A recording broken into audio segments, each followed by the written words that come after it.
After conducting my interview with AC on the Little Wargame RTS channel, where he explains how the ranked balance came about inside of Little Wargame, after reading comments such as JY's, where it emphasized that anywhere from 60 to 70% of the ranked map balance was done on the part of the players, pushing the envelope, finding what they liked and didn't like, and making that kind of open source community aspect.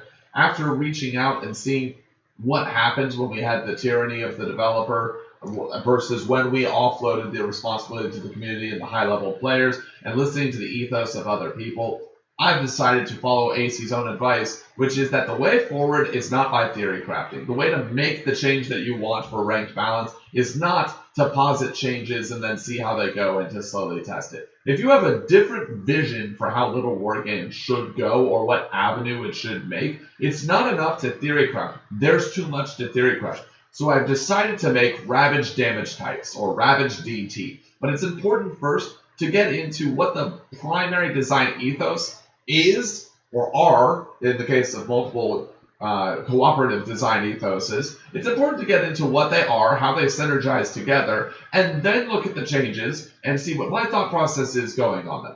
I will stress that Ravaged Damage Types is almost certainly not balanced. It is not balanced in the sense that some units may be overtuned to deal more damage. It may not be balanced in the sense that some have greater difficulties in defending against than execution. It may certainly, and is almost certainly the case, that many early game interactions are vastly different than people are familiar with. So, Ravaged Damage Types operates on two fundamental principles.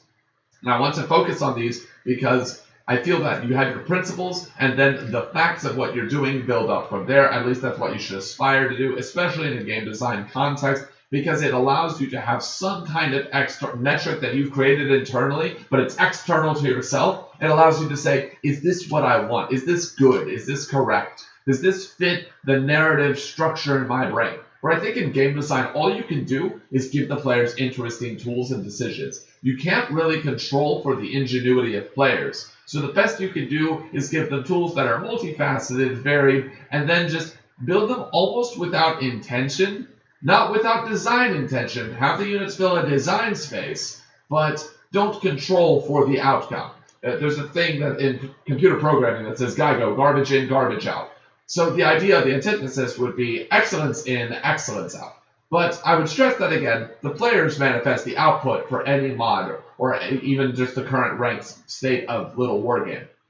You can control how much you want what goes in, but once you've done that, it's kind of a free wheel, and there will be unintended consequences and side effects. So let's get into the two pillars, if you will, of Ravaged DT, and they go as follows. One, I do not want Ravaged DT to be a Twitch-based mod. I agree that the hit points of units should be high relative to the damage that units deal. I don't think that it's necessarily very much like Little Wargame, as it currently exists, to have units die in 1, 2, or even 3 volleys, although there are certainly some exceptions that are hard to parse out and determine. But additionally, this is not most people's competitive esport real-time strategy title. Little Wargame is for many people their first real-time strategy game. For people who have played real-time strategy games before, it is the game that they come to play that has like a lighter bend to it. It's not quite as serious. It's a little more breathing room and a little more relaxed, but has enough depth to keep them entertained. And so I did not want to make Ravaged Damage Types something where workers have 2 hit points and wolves deal 50. For instance, that is not the goal. I believe that Little Wargame nailed exactly what its target audience is looking for and what the skill level of its audience naturally is encouraged by having these lower damage values to hit points relative, of course, to games like StarCraft. And it's roughly on par with some games like Rise of Nations. I think that's excellent. I have aspired to keep that inside of Ravaged Damage Types. The other aspect of Ravaged Damage Types is that I want map control to cede to other players in different factions at different times for different reasons. I find it very unenjoyable to watch one side that has to be the aggressor and the other side has to respond. This is mostly a manifestation of the problem of speed in real-time strategy games. If you don't think that speed is an issue, imagine that all of your opponent's units move at 5 movement speed and yours move at 0.1. and you will quickly see how the fact that they move at 50 times their speed manifests them in getting advantages that you simply cannot respond to even with the same units.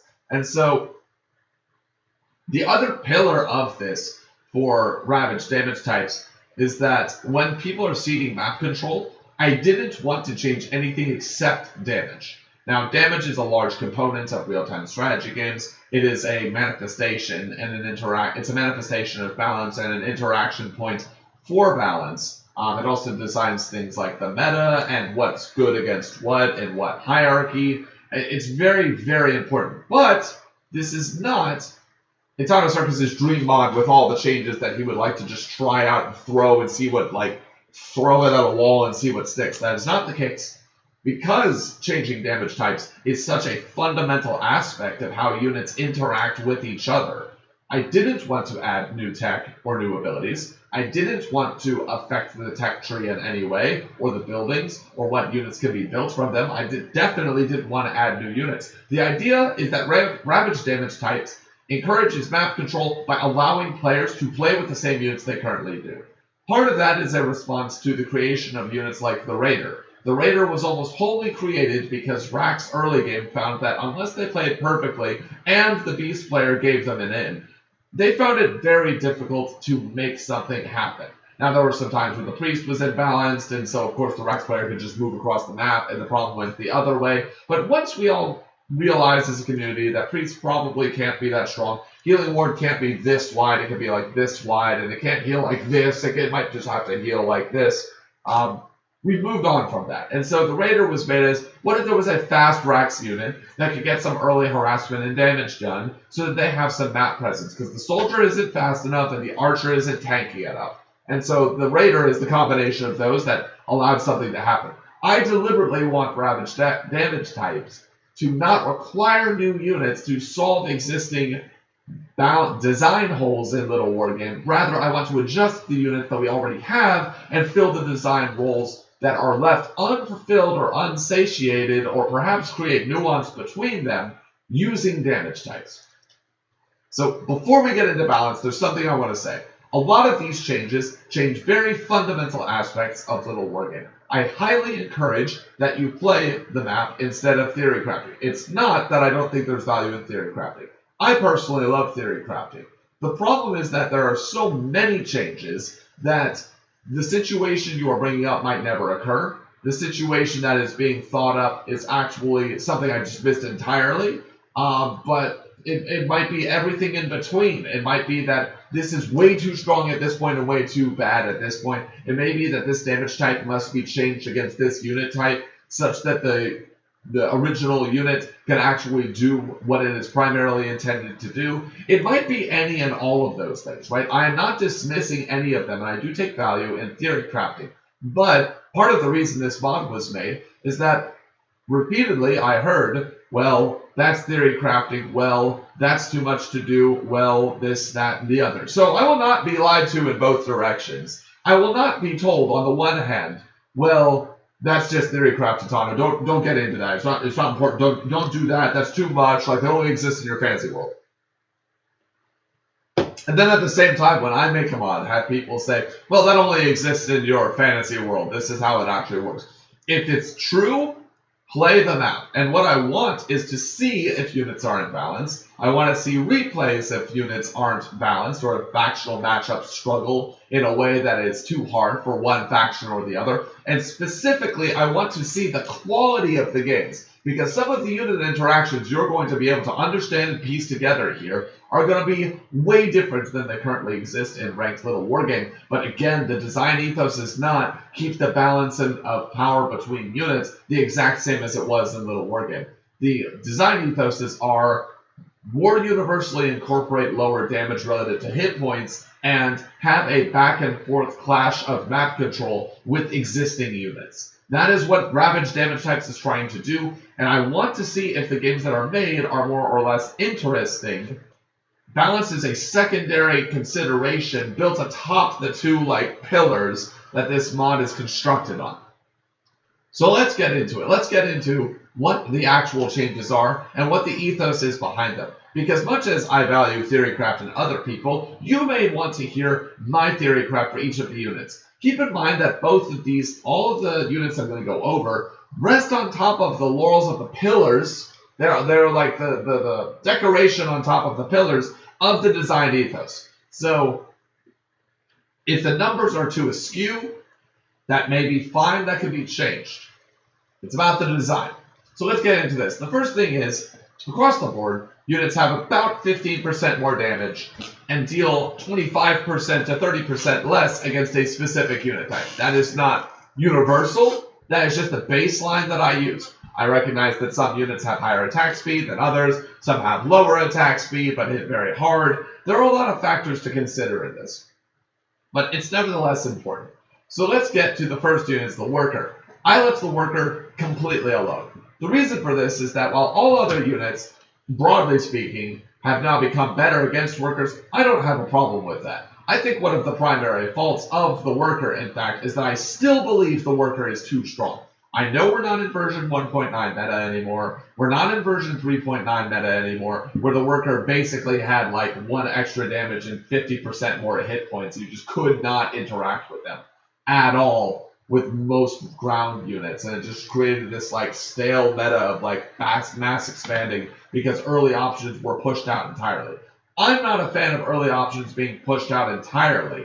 I am not, because you have to keep in mind you're going to have 5 to 10 workers sitting there in a natural once the castle is made, or you're going to pre-pull the same 5 to 10, like 5 or so that you want to be mining anyways to help defense. I still think workers are very strong. This might over-nerf them too much, but again, that's balance. I am fine with workers being a little weaker than they used to be. So, first unit on the list. We go down the Rax units first. Archer. Damage has gone from 12 to 14, but they deal -4 against his human. So here's the thing. Archers are now better against mechanical, and they're better against beast. They just flatly are. But they are worse. They are 2 damage worse than they used to be against other Rax units. And the reason is, I don't like watching Archer Balls. The problem with Archer Balls is that you have taken a unit, and rather than grouping the units together so that they can become strong, you have made a unit that is only made strong by being together. It's very hard to split these units off. It's very hard to have cross-map interaction with these Archer Balls. Typically, you bring soldiers, or you make catapults, or you have other units that fulfill the role. The problem is, I also just don't enjoy the way that archers fight. It doesn't look interesting. If ball against ball fights, it becomes line against line, and then the person who has slightly fewer archers, or reinforces slightly worse, retreats. How is that interesting? It doesn't seem interesting. And yeah, there are tactics you could do, like I can put a mage on the side and we can do damage over here and all of that. It's not interesting. It's also worth considering. Archers already build 3 seconds faster than soldiers. I haven't changed that. That's just the truth. You can look it up in the editor already. And archers kick away raiders, for my money, a little too well for a unit that's called a raider that's supposed to dive in, do something, and get out. It's just not very interesting to have archers exist in that space in Rax versus Rax. I'm not interested in it. And again, there's naturally bias inside of all these changes. The soldier went from 18 damage to 21, -4 versus is mechanical. So here's the thing.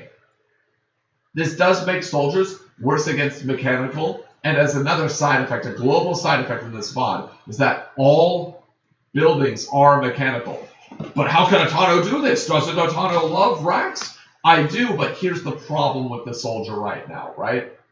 The problem with the soldier is that it does beat down buildings really well. That's fine. But the soldier also occupies this weird spot where, like, it's not really tanky. This is one of the first things, by the way. If I were designing my mod, like with everything, I would split the soldier up. But I didn't do that here. My thought is, okay, so the soldier, it's already kind of good against mech. I don't want to make it even stronger against mech, especially since mech got some nerfs of their own. Yes, this is strong against beast, but beast have gotten their own buffs. And frankly, the soldier needs to exist outside a place of, I put them in a soldier archer ball and move across the map.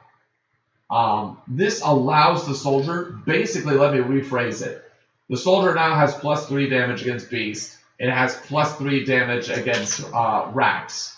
And it has, as a result, +3 damage against workers. So now, 3 to 4 workers in your worker line, quite a bit of damage. You might not be able to turn and fight, especially since these are really, really buff soldiers, even before forge upgrades.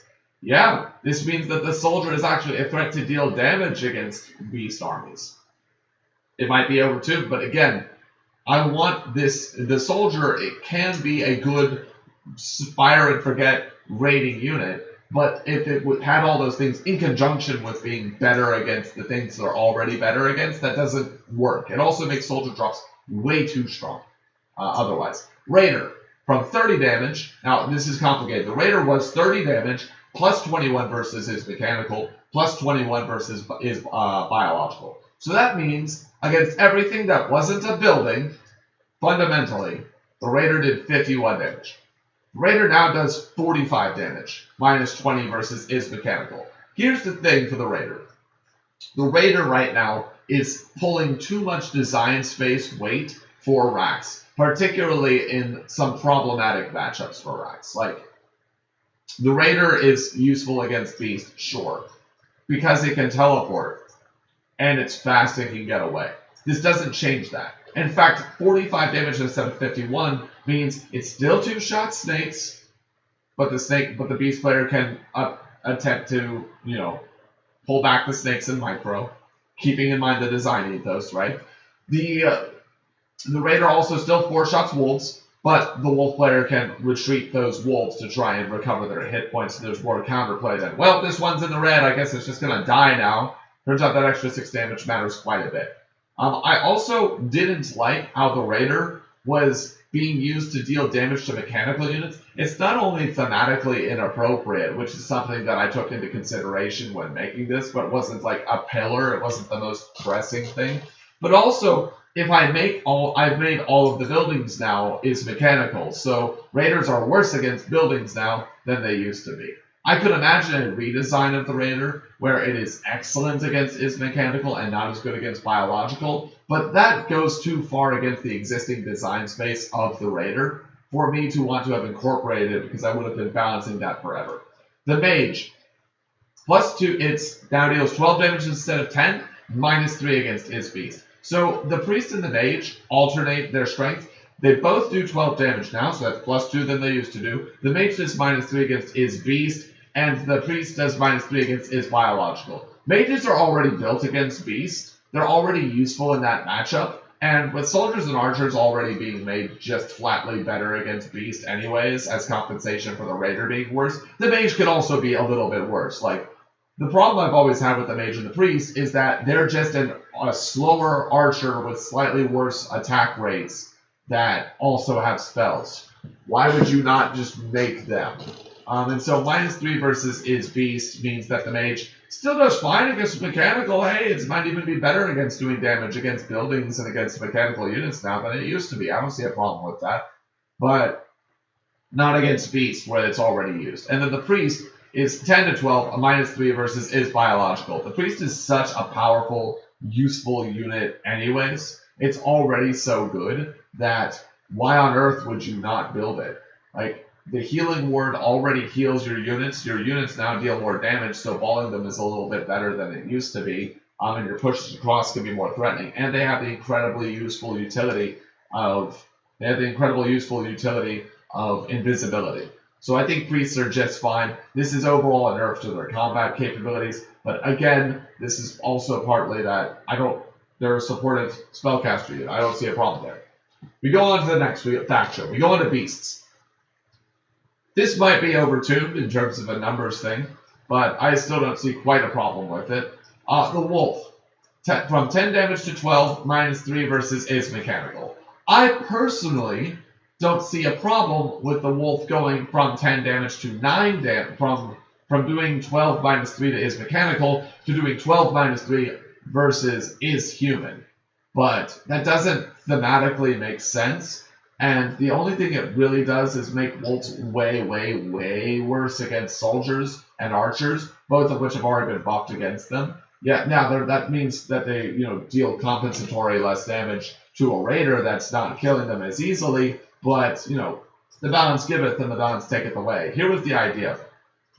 Wolves are already phenomenal as units that you construct in the Beast versus Mech matchup. I don't like the fact that you can mass these units so easily that requires so much care, consideration, and worry on the part of the Mech player, whereas the Beast player just makes them because why not? These wolves are still they're actually better now at taking out the workers that go with the Mech push, but they are worse than they used to be starting out at fighting the catapults and the Gatling guns, as the case may be. I think that's fair. In fact, there are quite a few nerfs over here to is mechanical on the part of Beast, because the factional balance, as has been explained to me, as I've seen, as has been evidenced, is as follows. Beast is greater than Mech. Mech is greater than Rax. And arguably Rax is greater than Beast. I personally think that Rax is equal to Beast. That's neither here nor there at the moment.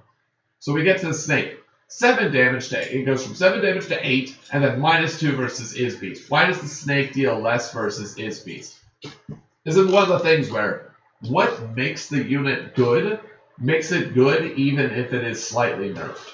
So wolves are already units that you make enough up to have surface area, and then you let snakes do all the damage in the back. Nerfing their damage by 1 doesn't change the fact that they are a ranged unit for Beast. The fact that the Snake does -2 versus is Beast is a couple of things. One, it stops the fights from just being Snake wars, so it encourages wolves to have a spot, so it's not just pure Snake. Secondly, this makes snakes worse against werewolves. This makes them worse against wolves, but the thing that matters the most is that I think that the way that snakes are implemented currently, where they do 7 damage but -2.5 against is flying, is absolute garbage. It's not anywhere else inside of the game. It just feels awful to have this unit that inexplicably is supposed to be like, oh, it's a unit that fires air against air unit. That's great. Yeah, except it's terrible against the things it flies up and hits. Like what? It's the only thing in the game that does that. Where's the design consistency in doing that? So snakes are now worse than they used to be against werewolves, and they're better than they used to be against dragons. Yes, even with -2 damage, that means they're at an effective 6 damage instead of 4.5 against dragons. Dragons still have more range. Dragons still have AoE. Just gives the snakes a little more breathing room there. And it helps balance the factional matchup, as you'll see. So the werewolf, from 40 damage to 55, -20 versus is mechanical. So the werewolf I've actually made again, it might need a nerf in terms of its damage, its raw damage, because 55 does exceed the idea of you're going to go ahead and hit things very hard.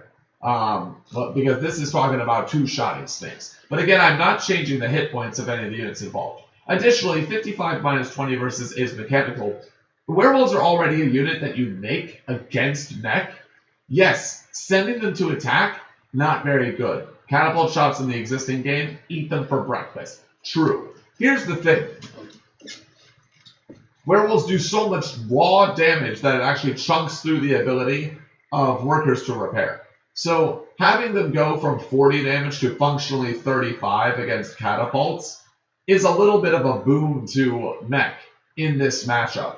It also means that the werewolf is a little bit worse against buildings, but can be an actual terror once it lands on units. 55 damage also means that it has interesting matchups. Like, look, the werewolf, I'm not changing cost. The werewolf is the most expensive tech to get to in the game. It's the most expensive unit in the game, and at least it can hit hard, right? I didn't want to change armor or hit points, so it doesn't tank better. So I've just made it hit very hard. Also, given it some weaknesses against mech the way that it currently exists. Werewolves are now much stronger against snakes, as you may realize. Dragons, from 14 damage to 16, and they deal -4 versus is Beast. Here's the thing. This is not a large enough point to get into the design philosophy, but it is a very, very real circumstance. I dislike horribly having a metagame that is based around air units. I think it causes way more problems than it solves. Because there is fundamentally, in a real-time strategy game, one of the primary restrictions for all players is pathing. You can't go here. You can't do this thing you would like to do. And when you have units that dominate the airspace the way that dragons do, it causes problems. It causes problems for other matchups. It causes instances where, like, you have to have Ballista, these super, super strong, swingy units that are specifically good. Let's be real. Let's be absolutely clear. Ballista were put in the game because for literally years after dragons were implemented, the developer and the community wasn't making mods for it, and the developer had no idea how to balance dragons. None. And it was because fundamentally they weren't willing to make a unit that was better on the ground against the dragon than the dragon was against it. And even if they did, dragons have movement speed. That is one of the other, I would say, underlying design ethoses here for Ravaged Damage Types. People have gotten better at Little Wargame. People are using movement speed more. People are better and more adept at using range than they used to be. So the dragon is still a fast-flying unit that outranges all other beast units if it deals 2 less damage than it used to against snakes. Sorry, it just is the case. Also, for people who are worried that this means that dragons are worthless against snakes, snakes do 1 less damage than they currently do. Dragons do 2 less than they currently do. The relationship is about the same, with the exception, of course, that the snakes do a little bit more damage. And you still have all the advantage of dragons being able to AoE attack. Like, the -4 is versus is beast. It's not versus is mechanical. Thematically, it makes sense too. Go burn some buildings down. There's a bunch of clumped up units over by a gold mine. Go chew them up a little bit faster. This changes the relationship of the dragon to those workers in a substantive way. Alright. Ballista. As we get into mech. Again, this might need to be tuned. Personally, if I were changing upgrades, I would fix the upgrades for the Ballista. The fact that this unit gets +6 damage on every hit is just kind of ridiculous. It's a bit silly, frankly, but its damage went from 55 to 64, and it deals -16 versus its mechanical.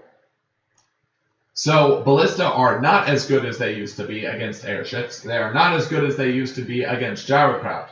They are a bit better than they used to be against dragons. It is worth considering, however, that this might be a result where more nerfs are incoming. I don't see a problem with the Ballista even just dealing 56 damage and -16 versus its mechanical, but there are a lot of aspects that just got to see the matchup, and that's the thing with the Ballista here. Just got to see the matchup. Catapults. One of the units most affected by the primary design ethos, that units should die quickly. Rather, the opposite. The idea that units should die like have attacks that are not too high in relation to what they're fighting. You take a look at the catapult. It's gone from 58 damage to 70, -30 versus its biological. So the catapult does 18 less damage than it used to against all biological units. It's better against structures, way better against structures. It's almost as much better against structures as it is worse against units. But the reason I did this is a couple of things. Currently you can just get +1 attack on the catapults and lose an entire worker line. And the notification tells you that you've lost the worker line. It doesn't give you time to deal with it. Now catapults natively 4-shot. So it takes 2 full volleys in order to kill all of those units.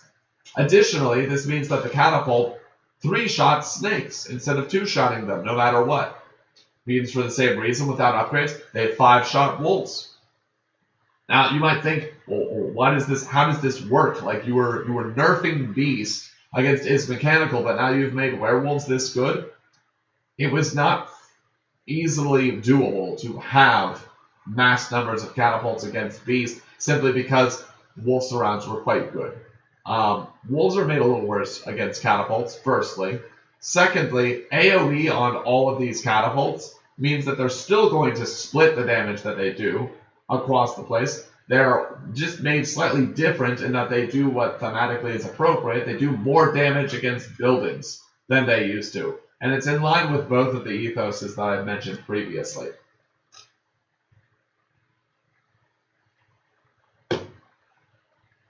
In fact, I'm not even necessarily opposed to the damage being a little bit higher. The problem is that catapults have a set amount of health, and so when they're doing this raw amount of damage, this raw 70 damage, it's starting to affect the interactions between catapults in a way that's worthy of mention and watching.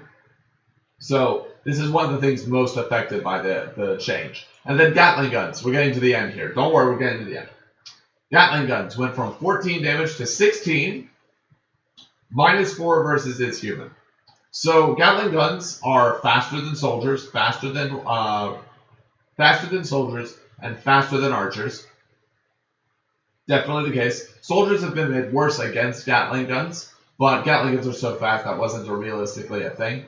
Gatling guns, however, have now just been buffed against Beast. So I have envisioned that this is now one of the tools that the mech player can use, is that their Gatling guns can go out on a map in a small pack, but with a combination of their speed and damage, not be completely run over by just any amount of wolves. Catapults are still important because they still do decent damage relative to the hit points of small tier 1, tier 1.5 beast units, but the Gatling gun is going to be a little bit more threatening, more dangerous. Again, remains to be seen if that's the case. It also means that Gatling guns are a little bit worse now against is human. This is particularly important because it means that workshop cheese isn't quite as good. Notice that I have not nerfed repair in this at all. So you can still mass repair with catapults, you can still mass repair on ballista and Gatling guns and gyrocraft. That has been left to you, but frankly, some of the frustrating aspects of the Rax versus Mech matchup have been affected here for Gatling gun in favor of giving the Gatling gun and the Mech player some more tools to interact with the Beast player. Then finally we'll get to the gyrocraft.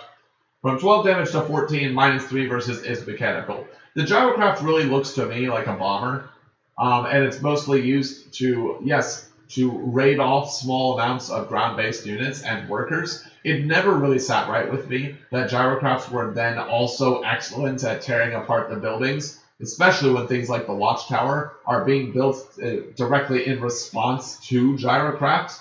It doesn't quite sit right, and too many of them, too soon does it become a number so large that you want to make ballista against them.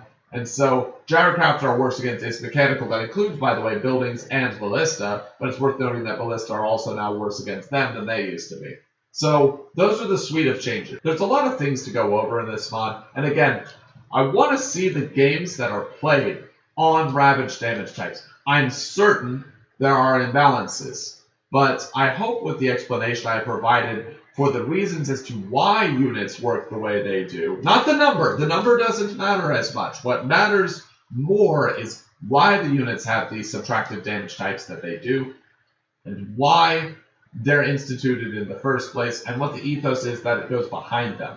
So I want to see replays of Ravaged Damage Types. I want to see if people can adjust to this, because I want to see if if the design ethos of maintaining damage to hit points be appropriate relative to where it is now, and an exchange of map control actually happens, or if even this mod as well is more theory crafting. If you enjoy the content that I make on this channel, or for the Little Wargame RTS channel on Twitch, or throughout any other space that involves Little Wargame, please consider subscribing to the Patreon link in the description box below.